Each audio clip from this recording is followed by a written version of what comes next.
I just want to talk for a minute about recognizing patterns and breaking old habits, which is something that I've been working on and something I know a lot of people are working on. Like, for instance, the other day I had a dentist appointment and it was just for cleaning. It wasn't anything big deal. That kind of thing doesn't even bother me anymore, especially after all this stuff been through. But anyway, I woke up and I did not want to go. I just had like every bone in my body wanted to cancel. You know that feeling? It's just like reschedule it, It's just cold. I don't feel like it, I'll reschedule. I'll feel like it later, whatever. But that's not true. And that temporary relief that you would get normally from canceling it, it's not gonna make you feel better.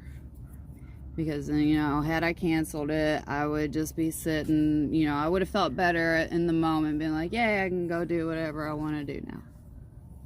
But then I would have had the anxiety all day of like, I should have gone, I could have just gone and got it over with. I would have already been home by now, yada, yada, yada, all that stuff. So it's like, then I'll just be wishing I would have just got it over with. So, I forced myself to do it because I knew that once I got through it and got back home, and once it was over with, and I wouldn't have to worry about, a whole nother day of thinking about it and planning and, the anxiety of just having to still do it. And so, it's really hard, but when you start practicing more self-awareness and becoming more mindful of your actions and the consequences of your actions, whether they're good or bad consequences or neutral consequences, just chain reaction. That temporary relief of wanting to cancel, it's just temporary and it's not really a relief anyway. But that relief that you do feel when you push through and you get it over with and you get it done. And as much as it sucks, going to the dentist is a good thing. I know a lot of people struggle with going to the dentist, and I've gotten a lot better, with my anxiety over it the last several years. And a lot of it takes finding a good office. It really does. But, and part of it was just like, oh, I just really don't feel like it. Well, you tell yourself you'll feel like it later if you just reschedule, but you won't, and you'll probably end up feeling worse that day if you're anything like me anyway. So, make sure you're taking the time every day to do the things that make you feel good, that give you energy, that, pump you back up to life. Go sit in the sun for a minute. And I keep having to remind myself of my own advice, too. I'll get to where I'll start feeling better, and I'll slowly forget about intentionally doing the things that make me feel better. And then slowly, that energy that I've built up wears off. And it's like, why do I feel like this? And it's like, even though you forget, it's just the simple things. So, I woke up not really in a bad mood today or anything, just tired, heavy, not really in pain or anything, just tired and heavy.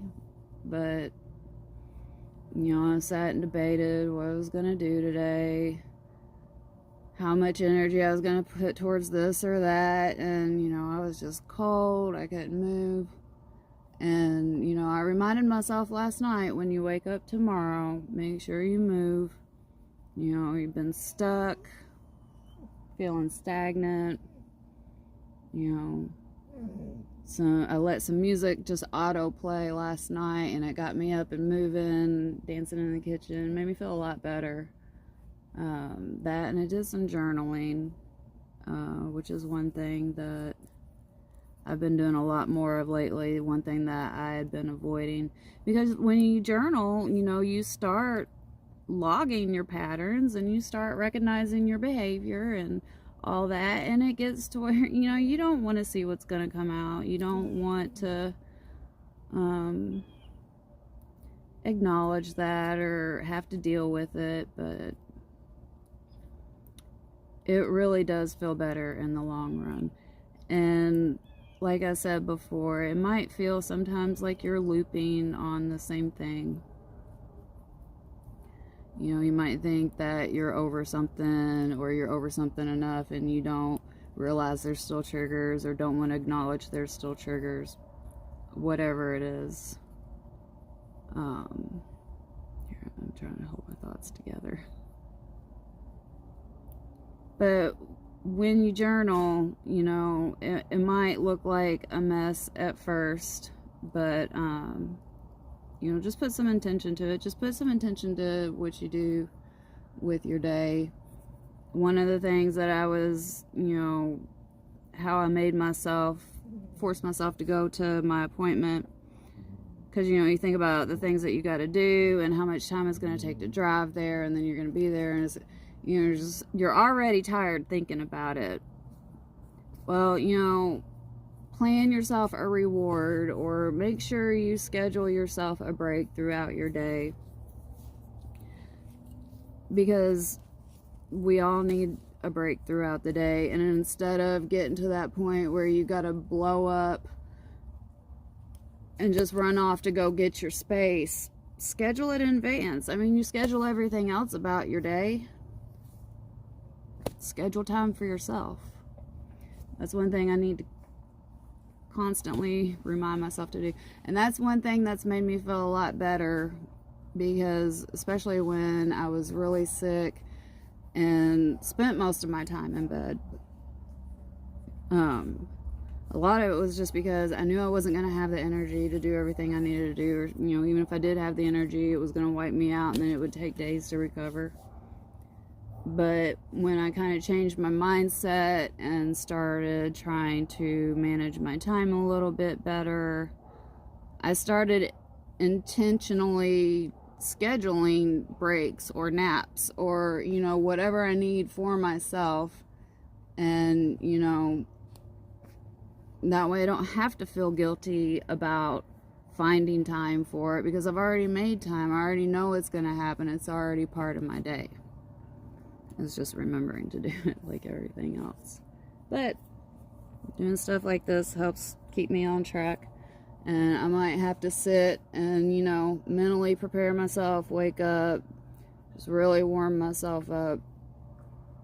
And, you know, it might sometimes take me kind of feeling a little bit down, but then something giving me a little spark of light, inspiration. It's usually something you all have done or said. Pumps me right back up, and I really feel like it's helping me focus a little bit better on what it is I'm trying to say. I'm still gonna ramble. It is what it is, but yeah, so I don't know who needs to hear us today, but if you know, have a problem with avoidance, you know, I definitely do, and you're trying to, you know, work on showing up for yourself, part of that is holding commitments to others, like your appointments or whatever, because it's, you know, an inconvenience for everybody all around.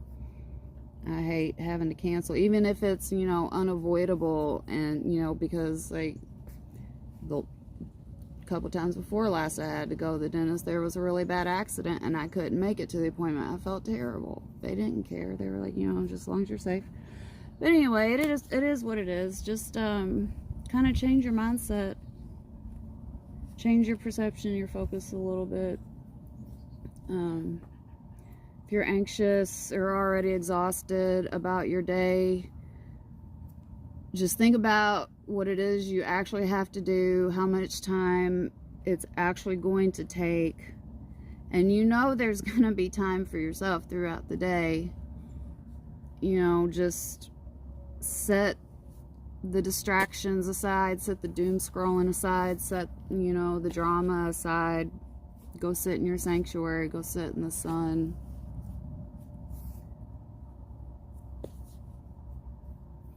Reward yourself with love for yourself, because we don't do that enough, and that shouldn't be a reward, it should just be a thing. But you know, start with it as a reward, and eventually it'll be just become a thing.